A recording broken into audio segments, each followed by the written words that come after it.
He's the man who lifted the World Cup for England.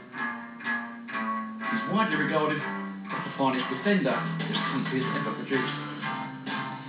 And he epitomised the style of play that West Ham became famous for. And to Brian Deer, who played alongside him at West Ham, he was simply his mate. He was generally just a nice fella. He was just, you know, one of the boys. He was, you know, no big time with Bobby. What was he like as a mate? A good mate, great mate.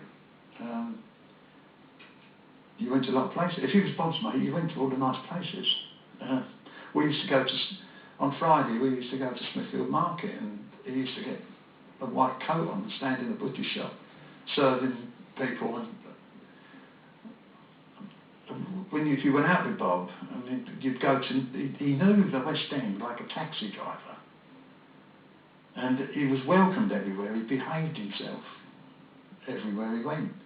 I mean, I used to meet him in hotels in London, Portman Square and Churchill's, and we'd gently walk through the door, the guy would start playing Blowing Bubbles on the piano. And we'd have a couple of beers and, you know, I'd say, right, how much do I come to? No charge for Mr. Morrison. Right, nice to see you, Bob. And we'd, you know, we'd go off to Langham's, and it'd be packed to the rafters. And all of a sudden the table would appear. That I remember, that was at the Grosvenor House Hotel. He was then Cassius Clay. Bobby said to him, let me shake the hand that shook the world. And he went, you be sure never to wash your hand, he said to Bobby. If you've ever seen pictures of Bob when he was a young man, playing schoolboy football and youth football, he was a bit dumpy. They all said he couldn't run, he couldn't have a ball, but he had a brain, which, you know, put all that to bed, the other stuff.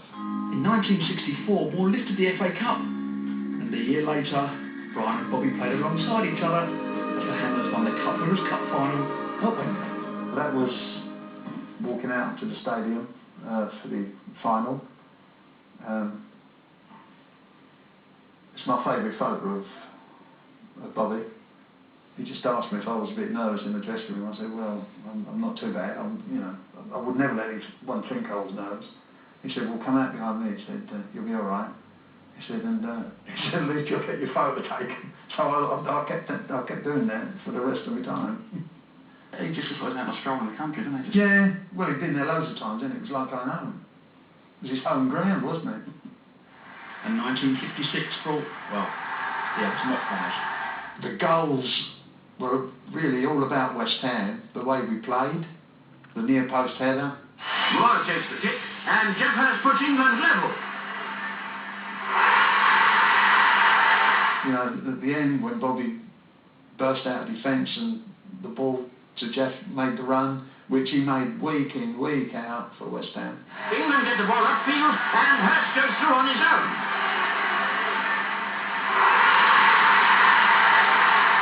It was an amazing time for the club. And of course, who else would have thought, after playing that, to shake hands with the Queen and wipe your hands on the side, even though she had a better player? That's what he was like. He'd done them things.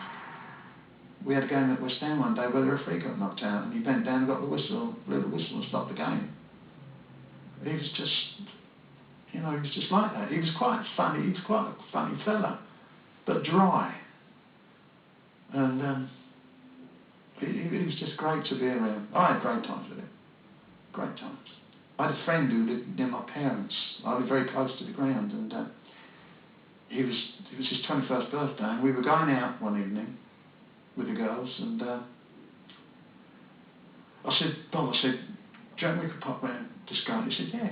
I mean, we just went in the side street off a Central Park Road near West Ham football ground and knocked on the door, and to their amazement, Bobby Moore walked in, like, and the guy is very friendly with my brother still after all these years, and he still mentions it. I just couldn't believe what it was like to have someone of that stature to just walk in your house and come to your party. When you was Bob's mate, he was very loyal, and that's why people were so loyal to him. You know, he never forgot you. I bore people talking about him, but it's unfortunate. You know, you can't do nothing about it. I would say he was an absolute joy to be with, great to play with. He was quite an amazing fellow.